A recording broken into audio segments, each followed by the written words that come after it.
ሰላም ጤና ይስጥልን የተከበራችሁ የብስራት ዩቲዩብ ተመልካቾቻችን የብስራት የመረጃ ሰዓታችን እነሆ ተጀምሯል። ከሀገር ውስጥና ከባህር ማዶ ያገኘናቸውን ወቅታዊና አዳዲስ መረጃዎችን ወደ እናንተ እናደርሳለን። መረጃዎቹን ወደ እናንተ በማድረስ ምህረት ታደሰ አብራችሁ ቆይታ የማደርግ ይሆናል። በቅድሚያም የሀገር ውስጥ መረጃችንን እናስቀድማለን።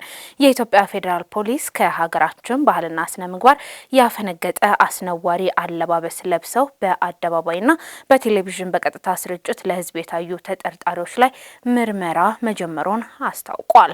የኢትዮጵያ ፌዴራል ፖሊስ በሶስተኛው የጂ ፓወር ቲክቶክ ክሬቲቭ አዋርድ ላይ ከኢትዮጵያ ህዝብ ባህልና ስነ ምግባር ባፈነገጠ አኳኋን ሰውነታቸውን የገላለጠ አለባበስ ለብሰው በአደባባይና በቴሌቪዥን ቀጥታ ስርጭት ለህዝብ የታዩ ተጠርጣሪዎች ከነ ግብረ አበሮቻቸው በቁጥጥር ስር አውሎ ምርመራ ማጣራት መጀመሩን አስታውቋል።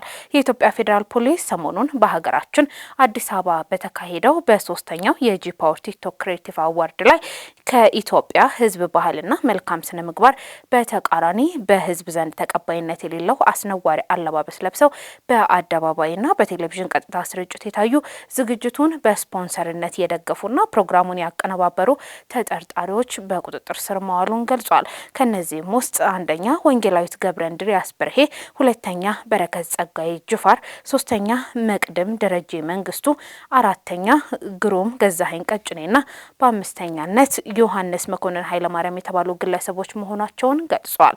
የኢትዮጵያ ፌዴራል ፖሊስ ከህብረተሰብ ባህልና እሴት ያፈነገጡ አለባበሶችና መጤ ባህሎች ተስፋፍተው በትውልድ ላይ አሉታዊ ተጽዕኖ እንዳያስከትሉ ተጠርጣሪዎቹ ላይ የህግ ተጠያቂነት ለማረጋገጥ የጀመረው ምርመራ አጠናክሮ እንደሚቀጥል አስታውቋል። በጎረቤቷ ላይ አሲድ በመድፋት የመግደል ሙከራ ወንጀል የፈጸመችው ግለሰብ በ9 ዓመት ከ8 ወር ጽኑ እስራት እንድትቀጣ ተወሰነ። ተከሳሽ አበበች ቡናሻ የተባለችው ግለሰብ ወንጀሉን የፈጸመችው መስከረም 7 ቀን 2018 ዓ.ም ከቀኑ 7 ሰዓት በየካ ክፍለ ከተማ ወረዳ 10 ቅዱስ ጊዮርጊስ ቤተክርስቲያን አካባቢ ነው። ተከሳሿ የግል ተበዳይ በር ላይ ቆሻሻ ደፍታ ስትመለስ የግል ተበዳይን ለምን እንደዚህ ታደርጊያለሽ ብላ በምትጠይቅበት ሰዓት በተፈጠረ አለመግባባት ተከሳሽ ፊት ላይ አሲድ በመድፋት በግራ አካሏ ላይ ከፍተኛ ጉዳት ማድረሷን በየካ ክፍለ ከተማ ፖሊስ መምሪያ የኮተቤ አካባቢ ፖሊስ ጣቢያ ገልጿል። ፖሊስ የግል ተበዳይ መጎዳት ሪፖርት ከደረሰው ጀምሮ ወዲያውኑ በቦታው ደርሶ ተጎጂን ወደ ሕክምና በመውሰድ እንድትረዳ ማድረጉ ተጠቁሟል። ከሕክምና ጎን ለጎን ተከሳሿን በቁጥጥር ስር በመዋል ተገቢውን መረጃና ማስረጃ የማሰባሰብ ሂደትና የምርመራ ስራ ማጠናቀቁን ፖሊስ ጣቢያው አመልክቶ በተጠርጣሪዋ ላይ በሕክምናና በሰው ማስረጃ የተጠናከረ የምርመራ ውጤት ለአቃቢ ሕግ ልኳል። ጉዳዩም በአቃቢ ሕግ ክስ ከተመሰረተ በኋላ ሂደቱን ሲከታተል የቆየው የፌዴራል የወንጀል ደረጃ ፍርድ ቤት የካ ምድብ አንደኛ ደረጃ ችሎት ህዳር 16 ቀን 2018 ዓ.ም በዋለው ችሎት በ9 ዓመት ከ8 ወር ጽኑ እስራት እንድትቀጣ ወስኖባታል።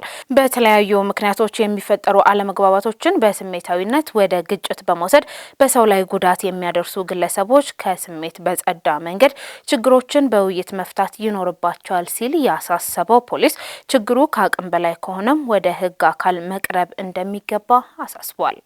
የተከበራችሁ ተመልካቾቻችን ለዕለቱ ያዝንላችሁ የሀገር ውስጥ መረጃችን የተከታተላችሁትን ይመስል ነበር። አሁን ደግሞ ወደ ዓለም አቀፍ መረጃችን እናልፋለን። በአፍጋኒስታን ፓኪስታን ግጭት ውስጥ በነገሰበት ወቅት ቢያንስ 6 የፓኪስታን ወታደሮች በታጣቂዎች ተገድለዋል። በሰሜን ምዕራብ ፓኪስታን የጸጥታ ኬላ ላይ በተፈጸመ ጥቃት 6 ወታደሮች መገደላቸውን ባለስልጣናቱ አስታውቀዋል። ባለፉት 2 ቀናት የታጠቁ ኃይሎች በኪበር ፓንቱንኳ ግዛት በኩራም የጎሳ አውራጃ የሚገኝ የፍተሻ ኬላ በመውረር ከፍተኛ የተኩስ ልውውጥ መደረጉን የፖሊስና የደህንነት ምንጮች ገልጸዋል። ጥቃቱ በፓኪስታንና በአፍጋኒስታን ድንበር ላይ ውጥረት በነገሰበት ወቅት የተፈጸመ ሲሆን ባለፉት ሳምንታት በደርሰን የሚቆጠሩ ሰዎች የገደለው ተከታታይ ፍጥጫ ሊያራዝም ይችላል የሚል ስጋትን አንቅሷል። የፓኪስታን ታሊባን ወይም ቲቲፒ ለጥቃቱ ኃላፊነት ወስዷል ሲል አጃንስ ፍራንስ ፕሬስ የዜና ወኪል ዘግቧል። 6 የጸጥታ አባላት ሰማዕትነት ሲቀበሉ 4ቱ ቆስለዋል። ሁለት ታጣቂዎችም በጦርነቱ ተገድለዋል ሲል አንድ ስማቸው ያልተገለጸ የመንግስት ባለስልጣን ተናግረዋል።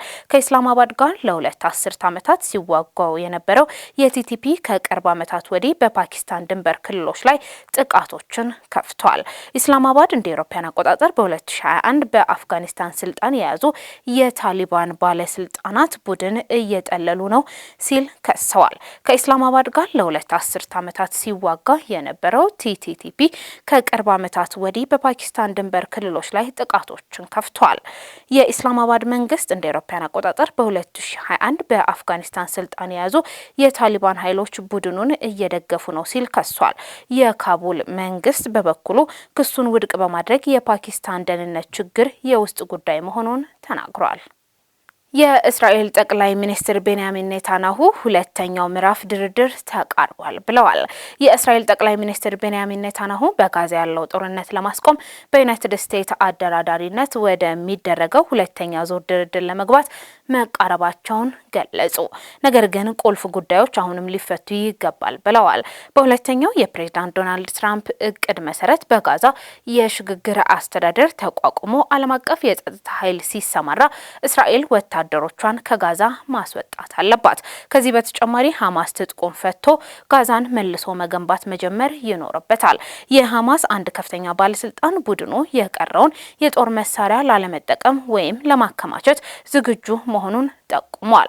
የዩናይትድ ስቴትስና ሌሎች አደራዳሪዎች ወደ ቀጣዩ የትራምፕ እቅድ መሄድ እንዲቻል በሁለቱም ተደራዳሪ አካላት ላይ ግፊት ሲያደርጉ ቆይተዋል። የአረብ መገናኛ ብዙሃን የቀይ መስቀል ቡድንና የሐማስ ታጣቂ ክንፍ አባላት በጋዛ ከተማ ዘይቱን አካባቢ የቀረው የእስራኤላዊ ታጋች አስክሬን ፍለጋ መቀጠላቸውን ዘግበዋል። ይህ እስራኤላዊ ፖሊስ የነበረ መሆኑ የተገለጸ ሲሆን ሙሉ ስሙ ሳጅን ራን ጊቪል እንደሚባል ይፋ ተደርጓል። ሐማስ በእስራኤል ላይ ድንገተኛ ጥቃት በተፈጸመበት መስከረም 26 2016 ዓ.ም ጊቪሊ የተገደለ ሲሆን አስክሬኑ በእስራኤልና በሐማስ መካከል በተደረገው የመጀመሪያ የተኩስ አቁም ስምምነት መሰረት መመለስ አለበት። ኔታንያሁ እሁድ ዕለት በሰጡት ጋዜጣዊ መግለጫ ላይ እናመጣዋለን ሲሉ ቃል ገብተዋል።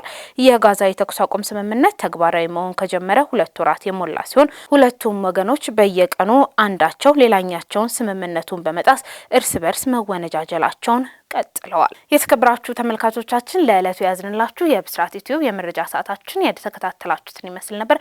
መረጃዎቹን ወደ እናንተ በማድረስ ምህረት ታደሰ አብሬያችሁ ቆይታ አደረኩ። ሰላም።